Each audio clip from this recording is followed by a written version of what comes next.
வேதியியல் மூலக்கூறுகள். நாம் பார்க்கும் அனைத்தும் நீர், காற்று, மரங்கள், மனிதர்கள் இம்மூலக்கூறுகளால் உருவாகியவை.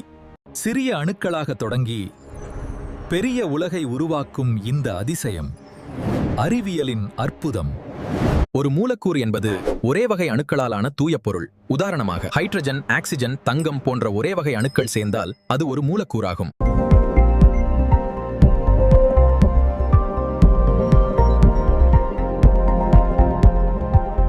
மூலக்கூறுகளின் 3 வகைகள்: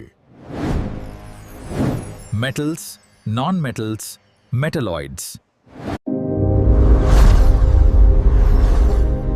மெட்டல்ஸ் இவை மின்சாரம் மற்றும் வெப்பத்தை கடத்தும். மின்னும், வளையக்கூடியது, கம்பியாக்கலாம்.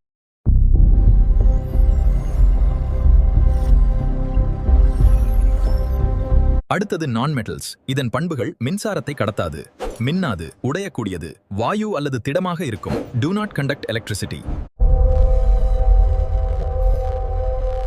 Last metalloids. இது மெட்டல்ஸ் மற்றும் நான் மெட்டல்ஸ் இரண்டின் இடைநிலை பண்புகள். சில நேரங்களில் மின்சாரம் கடத்தும், மின்னும், மங்கலான கலப்பு தோற்றம். Intermediate properties.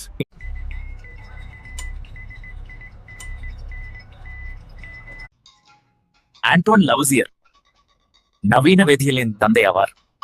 1789 முதல் முறையாக 33 மூலக்கூறுகளை பட்டியலிட்டார்.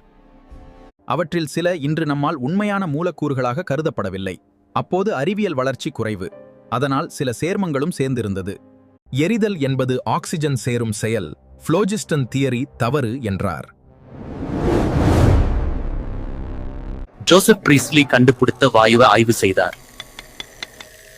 அதற்கு ஆக்சிஜன் என்று பெயர் வைத்தார்.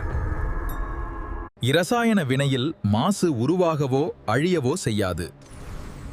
இது இரசாயனத்தின் அடிப்படை விதி. இரசாயன பெயரிடும் முறை.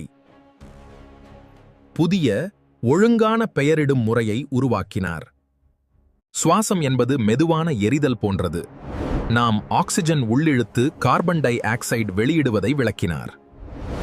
பிரான்சில் எடைகள் மற்றும் அளவீடுகளை சீரமைக்க மெட்ரிக் முறையை உருவாக்குவதில் முக்கிய பங்காற்றினார்.